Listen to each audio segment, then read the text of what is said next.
Gym वाली बहू। अरे ये क्या, निराली सुबह सुबह सब घर वालों को आंगन में बुला रही है। आइए जानते हैं कि इस बार क्या निराला करेगी सुषमा सदन में।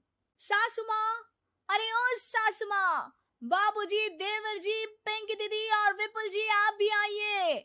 अरे क्या हुआ भाभी, ठीक हो ना, क्या बात है? क्यों सुबह सुबह अपनी सुरीली आवाज से गीत गा रही है ये मोहतरमा? लिबास पहनी हो, पजामा टी शर्ट, जे बिपुले की बिड़नी को कोई शर्म ना है। सब आंगन में आ जाते हैं और फिर आते हैं निराली के प्रिय पतिदेव। कहिए बीवी जी, क्यों बुलाया जा रहा है सबको एक साथ? गुड मॉर्निंग सबको। मैं चाहती हूँ कि आप सब भी मेरी तरह फिट रहे, तो अब से हम सब जिमिंग मतलब कि कसरत करेंगे। अरे बहू, जय का नया चौंचला ले आई, तुलसी मैया की पूजा छोड़ कर आई मैं, और तू जय जिम में। ओ मेरी प्यारी निराली, इतना सही आइडिया है दिन स्टार्ट करने का ये तोता तो मैना की ही सुनेगा। मैं ना सुबह सुबह पढ़ती हूँ, पूरा शेड्यूल बिगड़ जाएगा मेरा। जा पिंकी, जाकर तू चाय बना ले। अब उठ ही गई है सब तो चाय पी लेंगे साथ में। सवेरे से ही ये शहरी चौचला चालू हो गए। सब अपने अपने कामों में लग जाते हैं और निराली को अकेला छोड़कर चले जाते हैं। नहीं करना तो ना सही, मैं चली जिम। विपुल जी, आप चलिए मेरे साथ। बाय सासू माँ। निराली और विपुल जिम चले जाते हैं और वापस आती ही निराली नहा धोकर किचन में पहुंच जाती है और अपनी विमला बाई को कुछ समझाने लगती है। विमला दीदी, आज से ना जरा बदलाव करना है खाने पीने में। मेरे जिम ट्रेनर ने कहा है कि डाइट का विशेष ख्याल रखूं मैं। सबने पोहा खा लिया और लंच में माँ जी ने आलू के पराठे और रायता बनाने को कहा है। शाम में गाजर का हलवा बनाएंगी माँ जी, तो गाजर किसने को भी कह कर गई हैं। देखो, मेरे साथ साथ सबको फिट रखना जरूरी है। सासू माँ नहीं समझती ये सब। आप ऐसा करो, गाजर, खीरा, टमाटर को बारीक काट के स्प्राउट्स बनाओ और सबके लिए गाजर का जूस बनाओ। और पर हलवा, अरे अरे नो कैलोरीज, नो हलवा। और साथ में मैं वेजिटेबल खिचड़ी भी बना देती हूँ। विमला दीदी और निराली डाइनिंग टेबल पर खाना रख देती हैं और समय होते ही सब लंच के लिए आ जाते हैं। आज तो गर्मा गर्म आलू के पराठे खाने को मिलेंगे। सर्दियों में आलू के पराठे की बात ही कुछ अलग होती है। अरे क्यों भाई पिंकी, तुझे दिख रहा है क्या आलू के पराठे? नहीं ना भैया, यहाँ तो ऐसा कुछ नहीं है। अरे विमला, ओ विमला, आज मैं सत्संग में चली गई तो तूने जय का बना दे ओ, पराठे की बोल गई थी मैं। वो बहू जी ने, माँ जी।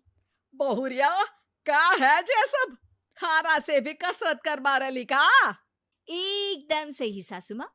ये रहे स्प्राउट्स, ये गाजर का जूस और सब्जियों वाली खिचड़ी। आप सबको भी मेरी तरफ फिट बनना है ना? मेरी जिम ट्रेनर ने कहा है कि लाइट खाना खाना होगा।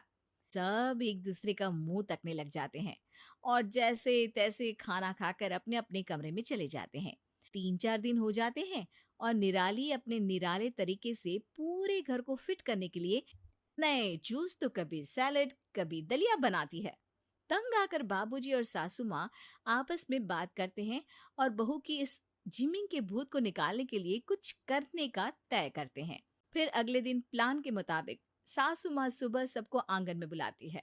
सबको पता है कि बहुरिया वो जिम जाती है और अब तो हम सबको भी सब करवा रही है, तो मैं सोची कि क्यों ना बाबूजी की शक्ति दिखाओ प्रतियोगिता से जे जिम की शक्ति का पता लगाया जाए। शक्ति दिखाओ प्रतियोगिता? अरे सासू माँ, कैसी बात कर दिया आपने। क्या करना है बताइए बाबूजी। अब आएगा मजा। लगता है माँ का सब्र खत्म हुआ, घास फूस नहीं खाते बन रहा आप। अरे बहू, तैयार है बिपुल के बाबूजी? बाबूजी के कहने पर सब सोसाइटी के स्विमिंग पूल के पास पहुंच जाते हैं। बहुरिया और बहुरिया की सासू माँ, हम देखते हैं कि पहले कौन इस पूल का एक चक्कर पूरा करता है। सुनते ही निराली पूल में छलांग लगा देती है और सासू माँ निराली से पूरे 1 मिनट पहले एक चक्कर पूरा भी कर लेती है। बहुरिया, चक्कर लगा को कहा था, तैरना जरूरी थोड़ी था। बिना गीले हुए देखो सासू माँ ने चक्कर लगा भी लिया। इसके बाद बाबूजी सबको आंगन में लगे आम के पेड़ के पास ले जाते हैं। अब देखते हैं कि कौन वो टहनी से आम तोड़ पाता है। पहले मैं जाऊंगी। अरे बिल्कुल तुम ही जाओ। निराली की लाख कोशिशों के बाद भी वो पेड़ पर चढ़ ही नहीं पाती और गिर पड़ती है। ओ निराली, लगी तो नहीं? आओ हाथ दो, अब मेरी बारी। सासू माँ एक पत्थर उठाती है और झट से एक ही निशाने में आम तोड़ देती है। लीजिए आम खाइए विपुल के बाबूजी। निराली सासू माँ को देखती रह जाती है। फिर आती है बारी तीसरे पड़ाव की। बाबूजी आंगन के दरवाजे पर ताला लगा देते हैं। इस दीवार को लांघ कर उस पार जाना है। शुरुआत करते हैं हमारी प्यारी जिम वाली बहुरिया से। निराली बहुत कोशिश करती पर धड़ाम से गिर पड़ती है। फिर सासू माँ की बारी आती है। सासू माँ चारों ओर नजरें घुमाती है और उनकी नजर दूसरी दीवार से टिकी हुई सीढ़ी पर पड़ती है। झट से वो सीढ़ी की मदद से दीवार लांघ लेती हैं। और इसी के साथ बहुरिया की सासू माँ बनती है शक्ति दिखाओ प्रतियोगिता की विजेता। सब जोर जोर से तालियां बजाते हैं और निराली अपना छोटा सा मुंह लिए सबको तकती रह जाती है। बहुरिया, तुमने अच्छी कोशिश की, पर का तुम्हें समझ आई कि जिम जाने से सिर्फ बॉडी बनती है? असल काम करने में शारीरिक बल के साथ दिमाग की शक्ति की भी तो जरूरत होती है ना। सिर्फ घास फूस खाने से नहीं होता सब। कसरत करना अच्छा है, पर तुम्हें जे जिमिंग से पूरा घर परेशान हो गया। करो, कोई बुराई नहीं है, पर सूझबूझ से।